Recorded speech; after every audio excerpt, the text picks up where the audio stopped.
ఇవాళ మా అబ్బాయి పుట్టినరోజు.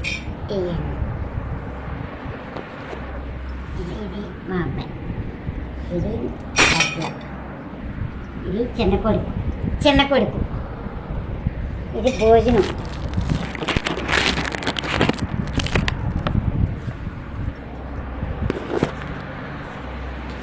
ఇదేండి మా అబ్బాయి అండి. అదే